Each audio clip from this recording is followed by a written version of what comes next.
नमस्कार दोस्तों, आपका बहुत बहुत स्वागत है हमारे YouTube चैनल सेल्फ मेडिकोज में। तो जैसा कि अभी हम लोग होम्योपैथिक पोस्टोलॉजी पढ़ रहे हैं, तो हम लोग होम्योपैथिक पोस्टोलॉजी में सिलेक्शन ऑफ पोटेंसी देख रहे थे कि हम लोग पोटेंसी का सिलेक्शन किस किस फैक्टर पे करते हैं। तो उसमें हम लोग 3 फैक्टर देख लिए थे। तो अब हम लोग चौथा जो सबसे जरूरी फैक्टर है वो क्या है, nature and depth of disease, यानी कि होम्योपैथिक नेचर डिजीज का हम लोग कैसे समझेंगे कि कौन डिजीज होम्योपैथिक नेचर में कैसा है और उसके हिसाब से कौन सा पोटेंसी देंगे। ठीक है, तो चलिए हम लोग इसको शुरू करते हैं। तो जैसा कि हम लोग देखे हैं कि डिजीज बहुत तरह के होता है, हम लोग एक करके इसमें सारे डिजीज को देखते हैं। ठीक है, टाइप्स ऑफ डिजीज। तो पहला डिजीज है एक्यूट डिजीज। पहला क्या है, एक्यूट डिजीज। तो क्या होता है एक्यूट डिजीज? तो एक्यूट डिजीज का अगर हम सिंपल बात बोले तो क्या होता है, एक्यूट वर्ड का मतलब होता है कि sudden condition which is sewer and sudden.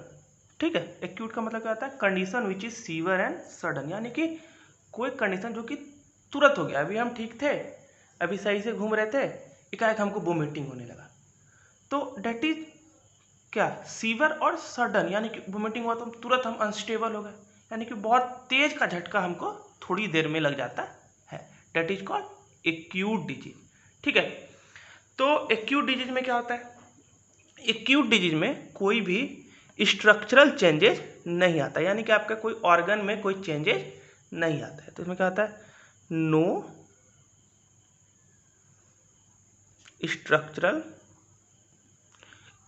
Changes. तो चूंकि इसमें कोई स्ट्रक्चरल चेंजेस नहीं होता है, तो यहाँ पर जैसा कि हम लोग लो पोटेंसी में देखे थे कि लो पोटेंसी आर ऑर्गेनोलेप्टिक, यानी कि जब ऑर्गन पे इफेक्ट हो, लेकिन यहाँ पर तो कोई स्ट्रक्चरल चेंजेस हुआ नहीं। तो एक्यूट डिजीज के केस में हम लोग क्या करते हैं, वी यूज हाई पोटेंसी, ठीक, विथ रिपीटेड डोज। तो एक्यूट के केस में हम लोग क्या करते हैं, यहाँ पर हम लोग हाई पोटेंसी का यूज करते हैं और रिपीटेड डोज, यानी कि लगातार 1 आवर या 2 आवर पे उस डोज को रिपीट करते रहते हैं। ठीक है, जैसे कि एग्जांपल हम लोग ले लेते हैं एक्यूट डिजीज का, हमको जैसे हो गया मान लीजिए चिकन पॉक्स। ठीक है, तो इस सब के केस में हम लोग क्या करते हैं कि हाई पोटेंसी लेते हैं, जो भी मेडिसिन मेरा होम्योपैथिकली सेलेक्टेड होगा उसको हाई पोटेंसी लेंगे और उसका रिपीटेड डोज लेते रहते हैं। फिर एक और डिजीज होता है acute disease with lower vitality. Acute disease with lower vitality. ठीक है, यानी कि that disease is acute. That disease क्या होता है, मतलब एक्यूट डिजीज है, यानी कि severe and sudden, but vitality it low. Vitality इसका क्या है, लो है, यानी कि severe and sudden condition for low time. ठीक है, यानी कि इसको हम कह सकते हैं कम समय का तीव्र रोग, यानी कि that is for some time, यानी कि 1 आवर 2 आवर, जिसमें कि हम बात कर रहे थे वोमिटिंग की। वोमिटिंग क्या होता है कि आप कहीं गए, एकाएक कंडीशन चेंज हुआ, आपको अलग खाली एकाएक कंडीशन चेंज हुआ, आपको बहुत तेज का झटका लगे, आपको तुरंत वोमिटिंग होगा और फिर आप ठीक हो जाएगा। That is called acute disease. यानी कि एक्यूट डिजीज क्यों हुआ, क्योंकि वोमिटिंग ऐसा नहीं होता कि वोमिटिंग साल भर होते जा रहा है, 1.5 साल होते जा रहा है। वोमिटिंग 1 आवर हुआ, 2 आवर हुआ। ठीक है, विथ लो वेटिलिटी, यानी कि that disease is acute but उसका टाइम पीरियड क्या है, कम है। ठीक है, तो इसका एग्जाम्पल हम लोग क्या लिख दें, वोमिटिंग, डायरिया। अभी सही थे, एकाएक हमको डायरिया हो गया, हमको लूज स्टूल होने लगा। तो डेट इज, और उसका क्या होता है, स्पीड एकदम तेज होता है। अभी लूज स्टूल हुआ, फिर 10 मिनट में हो रहा है, फिर 10 मिनट में हो रहा है। That is called acute disease with lower vitality, यानी कि डायरिया कम समय के लिए रहता है, 1 दिन 2 दिन, लेकिन डेट इज हाई पावर, एकदम बहुत तेजी से होता है। ठीक है, तो इसमें क्या होता है, चूंकि इसका विटिलिटी लो होता है, क्योंकि कम समय के लिए होता है, तो यहाँ पर हम लोग लो पोटेंसी का यूज करते हैं। ठीक है, we use low potency in repeated dose, चूंकि ये कम समय के लिए होता है, 1 आवर 2 आवर के लिए होता है। तो इस तरह के केस में, या फिर ज़्यादा से ज़्यादा 10 घंटा 12 घंटा, उसके बाद ये ठीक होने लगता है। तो कम समय के लिए होता है, इसलिए यहाँ पर हम लोग लो पोटेंसी का यूज करते हैं। ठीक है, क्योंकि इसके लिए कोई ना कोई ऑर्गन हमारा रिस्पॉन्सिबल होगा। जैसे मान लीजिए हमको डायरिया होने लगा, तो मेरे लीवर में इन्फेक्शन हुआ होगा या मेरे स्टोमक में इन्फेक्शन हुआ होगा। ठीक है, क्योंकि यहाँ पे ऑर्गन का इन्वॉल्वमेंट हो रहा है, इसलिए हम इसको ऑर्गेनोलेप्टिक पोटेंसी यानी कि लो पोटेंसी देते हैं। तो इसके बारे में पोटेंसी का डिस्कशन हम लोग अपने प्रीवियस वीडियो में किए हैं, आप इसका जाके प्लेलिस्ट में चेक कर सकते हैं। ठीक है, अब एक तीसरे तरह का डिजीज होता है। अब हम लोग एक्यूट से धीरे धीरे क्रोनिक की तरफ बढ़ रहे हैं। ठीक है, तो तीसरे तरह का डिजीज क्या होता है कि एक्यूट मैनिफेस्टेशन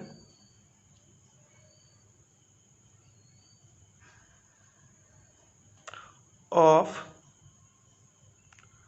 क्रोनिक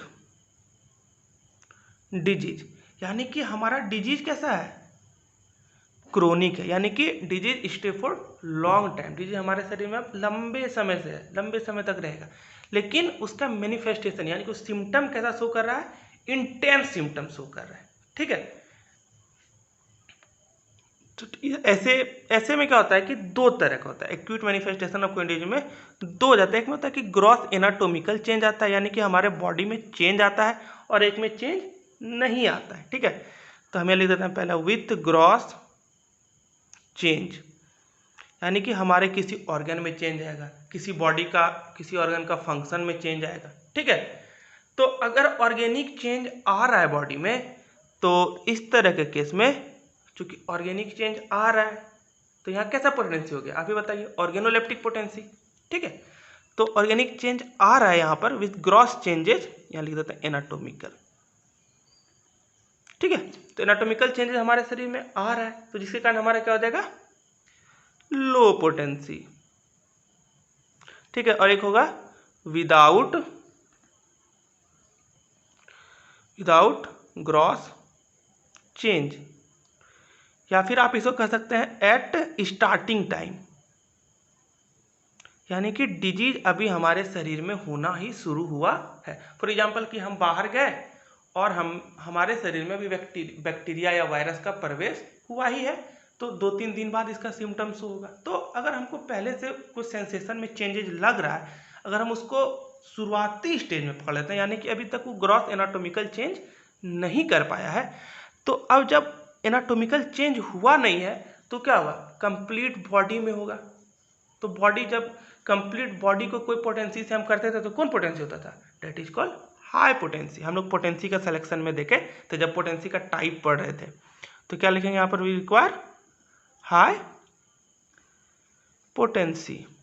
ठीक है, अब पोटेंसी में हम बता रहे हैं हाई कैसे हो जाता है, लो कैसे हो जा रहा है, ऑर्गेनोलेप्टिक। तो इसके लिए हमारा एक वीडियो पहले से है, आप उसको जाके देख सकते हैं।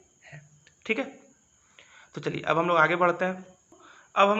तो हमारा आप कौन डिजीज आ गया यहाँ पर, क्रोनिक डिजीज। चौथा नंबर पे क्या क्या है, क्रोनिक डिजीज। क्रोनिक डिजीज क्या होता है, यहाँ disease which stay for long time, यहाँ हम लिख सकते हैं यहाँ पर लॉन्ग लास्टिंग डिजीज। ठीक है, यानी कि disease which stay for long time, टिकाऊ डिजीज। ठीक है, तो अब क्या होता है कि क्रोनिक डिजीज होता है, इसमें दो तरह के क्रोनिक डिजीज होते हैं। एक होता है, इसमें भी दो तरह के क्रोनिक डिजीज, क्या कि हम लोग एक्यूट मैनिफेस्टेशन देखे थे, तो अब क्रोनिक डिजीज में भी कैसा होगा, दो तरह का होगा। एक होगा with gross anatomical changes and एक होगा विदाउट ग्रॉस एनाटोमिकल चेंजेस। तो पहला क्या हो गया, विदाउट ग्रॉस एनाटोमिकल चेंजेस।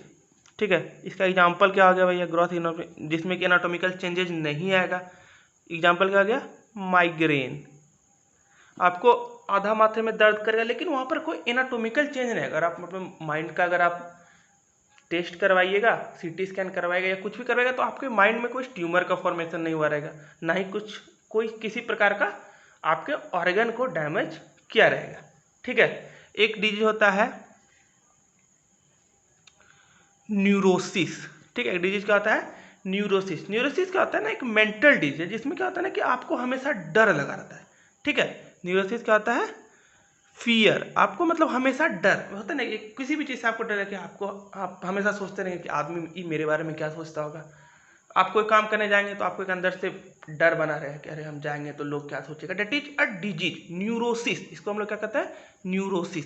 तो इसमें क्या होता है ना कि ये डिजीज लॉन्ग टाइम तक स्टे करता है, ऐसा नहीं कि अभी मेडिसिन दी और तुरंत छूट जाएगा।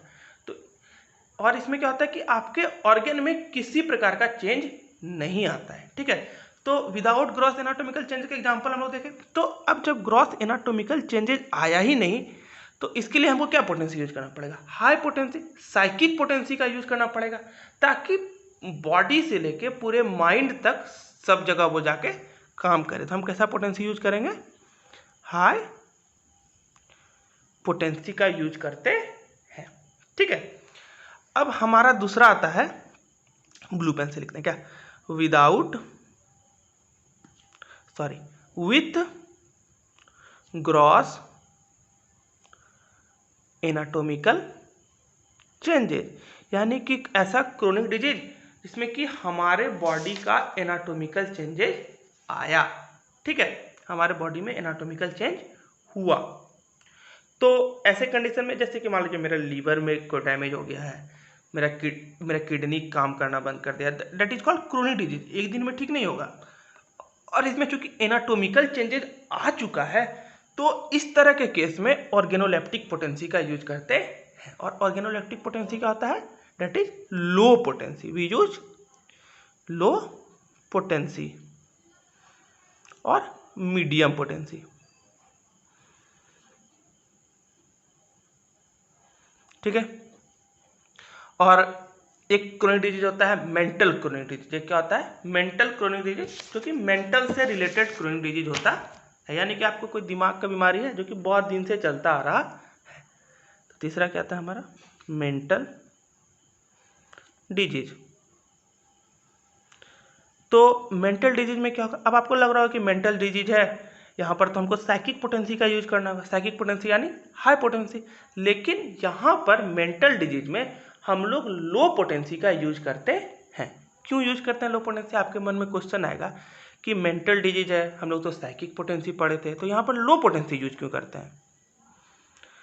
तो इसका यहाँ मतलब यह है कि अगर हम ब्रेन के यानी कि मेंटल रिलेटेड डिजीज में अगर हम हाई पोटेंसी का यूज करते हैं, और चूंकि हमको पता है कि जब भी हम होम्योपैथिक मेडिसिन देते हैं तो होम्योपैथिक मेडिसिन अपना एक मेडिसिनल एग्रावेशन शो करता है। अगर हम हाई पोटेंसी का यूज करेंगे मेंटल डिजीज में तो वहाँ पर वो जाके अपना मेडिसिनल एग्रावेशन शो करेगा, और हाई पोटेंसी का मेडिसिनल एग्रावेशन भी हाई होगा। तो चांस है कि अगर हमारा मेडिसिन सही से सेलेक्टेड नहीं हुआ तो पेशेंट को एक अलग मेंटल डिजीज हो जाएगा जिसको ट्रीट करना शायद मुश्किल हो। तो इस तरह के कंडीशन से बचने के लिए, ताकि उसको कोई दूसरा मेंटल डिजीज नहीं हो, वी यूज लो पोटेंसी, क्योंकि लो पोटेंसी जो होता है लेस मेडिसिनल एग्रावेशन शो करता है। सो लेस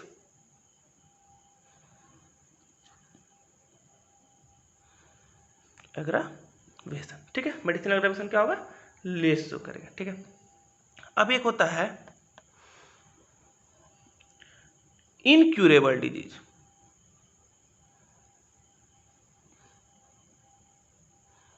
मान लीजिए बहुत तरह का डिजीज हो गया, एक हो गया इनक्यूरेबल डिजीज, यानी कि बहुत सारा डिजीज हो गया, डॉक्टर बोल दिया कि डेट कांट बी क्योर्ड। बहुत सारा डिजीज ऐसा हो गया, ठीक है, जिसमें आपको बोल दिया गया कि आपका डिजीज ठीक नहीं हो सकता है। लेकिन अगर ऐसा डिजीज होम्योपैथी में आता है तो उसको ठीक होने का चांस रहता है।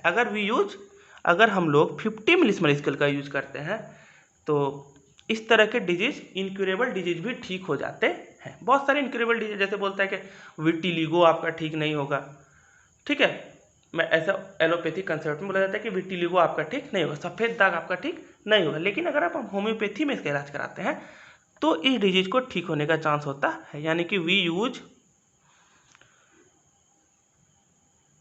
50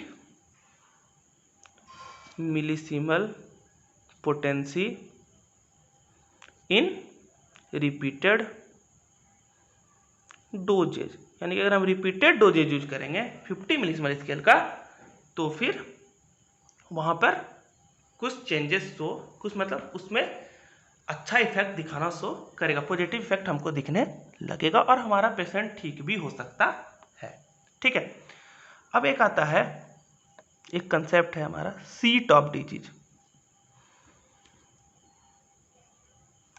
यानी कि डिजीज होने का काउज क्या है। सीट ऑफ डिजीज का मतलब क्या होता है कि जब कोई डिजीज कि कोई हमारे विसरा को इफेक्ट कर चुका है। मान लीजिए हम बाहर गए, हम पे कोविड-19 का भी केस चल रहा है, तो कोविड-19 हमको हो गया, तो कोविड-19 क्या करेगा, हमारे लंग्स को डैमेज कर देगा। बात समझ रहे हैं। तो अगर सीट ऑफ डिजीज का मतलब यहाँ क्या हो गया कि अगर इफ अफेक्ट विसरास, ठीक है, यानी कि अगर देखिए एक होता है विसरा की अपने आप डैमेज हुआ, मान लीजिए मेरा लीवर में कैंसर हो गया या कुछ हो गया, तो डेट इज कॉल्ड वो हमारे शरीर के अंदर से इंटरनल फैक्टर के कारण हुआ। ठीक है, लेकिन अगर हमारा विसरा डैमेज हो रहा है किसी एक्सटर्नल फैक्टर के कारण, मान लीजिए हम बाहर गए, हमको कोई वायरल डिजीज हो गया जिसके कारण मेरा हार्ट, हमको सांस लेने में नहीं बनने लगा हमको, तो इस तरह के केस में वी यूज मदर टिंचर।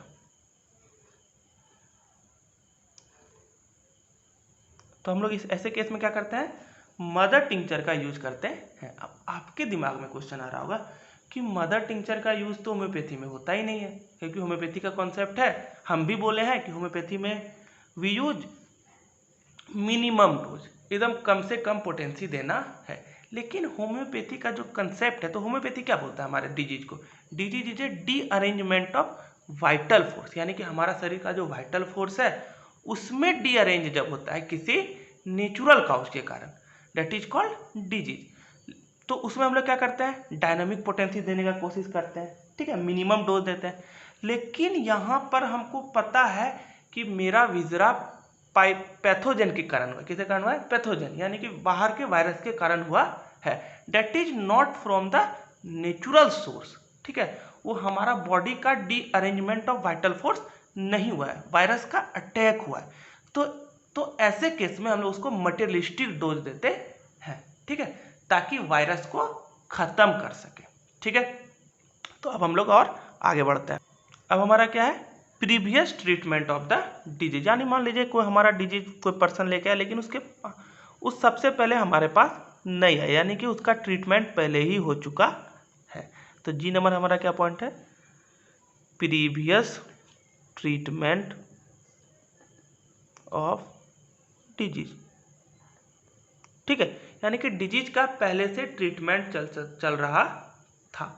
तो अगर ऐसा केस है कि अगर वो पहले से एलोपैथी दवाई ले रहा है या होम्योपैथी मेडिसिन ले रहा है, तो ऐसे केसेस में हमको हाई पोटेंसी का यूज करते हैं, क्योंकि पर्सन का ससेप्टिबिलिटी लो हो जाता है, पहले से ले लेकर उसका जो ऑर्गन है उसके लायक बन जाता है। जैसे कि हम लोग पढ़ते हैं कि पैथोजन जो होता है उसको एंटीबायोटिक देने से पैथोजन क्या होता है, उसका क्षमता उसके मुताबिक बन जाता है। तो अगर प्रीवियस ट्रीटमेंट हुआ कोई डिजीज आया है, तो in this case we use high potency. ठीक है, और अब इस मतलब डिजीज का सबसे जरूरी वाला पॉइंट आया, यानी कि स्टेज ऑफ डिजीज। इसको समझना बहुत जरूरी है, स्टेज ऑफ डिजीज। यानी कि स्टेज ऑफ डिजीज के आधार पर हम लोग पोटेंसी का सिलेक्शन कैसे करेंगे। तो homeopathically there are 2 stage of disease. यानी कि होम्योपैथी के आधार से डिजीज कितने तरह, मतलब डिजीज का स्टेज क्या होता है, 2 स्टेज होता है। एक होता है कि डायनामिक पैथोलॉजी,